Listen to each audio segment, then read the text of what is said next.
एक गुरु और शिष्य जंगल से होते हुए अपने गांव जा रहे होते हैं। अंधेरा काफी हो चुका था। शिष्य ने अपने गुरु से कहा कि गुरु की काफी रात हो चुकी है, अगर आप कहे तो आज की रात यही आसपास के किसी गांव में गुजार ले। गुरुजी ने अपना सर हिलाया और वो आसपास के गांव में एक छोटे से घर के पास जाकर रुके।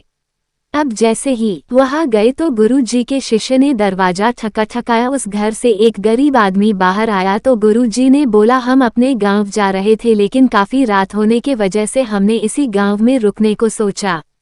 क्या हम आज रात आपके यहाँ रुक सकते हैं? गरीब आदमी बोला, हाँ क्यों नहीं, आप दोनों अंदर आ जाइए। अब जैसे ही गुरुजी अंदर गए उन्होंने देखा कि उस आदमी के घर में बहुत ज्यादा गरीबी थी। गुरुजी ने उससे पूछा कि आप काम क्या करते हो? वो गरीब आदमी बोला कि मेरे पास बहुत सारी जमीन है। तो गुरुजी ने बोला, अगर तुम्हारे पास बहुत सारी जमीन है तो इस तरह से क्यों रह रहे हो? वो आदमी बोला, ये किसी काम की नहीं है। गांव वाले बोलते हैं कि ये बंजर जमीन है, यहाँ पर कुछ भी नहीं उगाई जा सकती है और वहाँ फसल उगाना बहुत बड़ी बेवकूफ़ी है।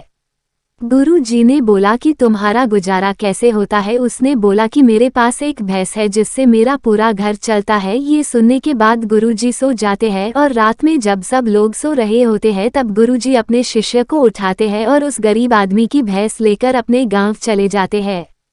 शिष्य अपने गुरु से पूछता है कि गुरुजी कहीं आप ये गलत तो नहीं कर रहे हैं? उस गरीब आदमी की रोजी रोटी इसी भैंस की वजह से चलती है। तो गुरुजी अपने शिष्य की तरफ देखते हैं और मुस्कुराते हुए आगे बढ़ जाते हैं।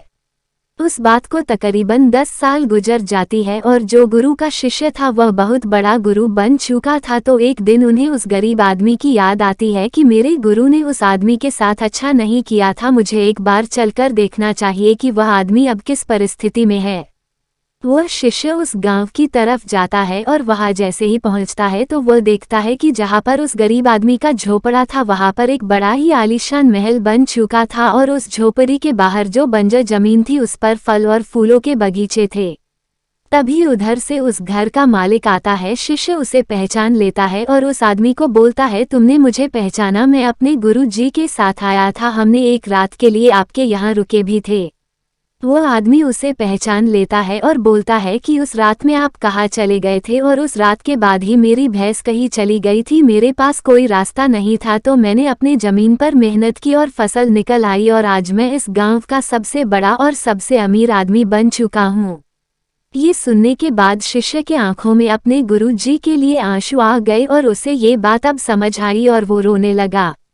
इस कहानी से हमें ये सीख मिलती है कि हमारे अंदर ऐसी बहुत सी टैलेंट छुपी हुई है लेकिन हमें कोई ना कोई चीज़ रुका कर रखी है। वो आपके फैमिली वाले भी हो सकते हैं, आपको जॉब भी हो सकती है, कुछ और भी हो सकता है। देखिए आपके पास भी तो भैंस की जैसी कोई दूसरी चीज़ तो नहीं है जिसने आपको आगे बढ़ने से रोक कर रखा है।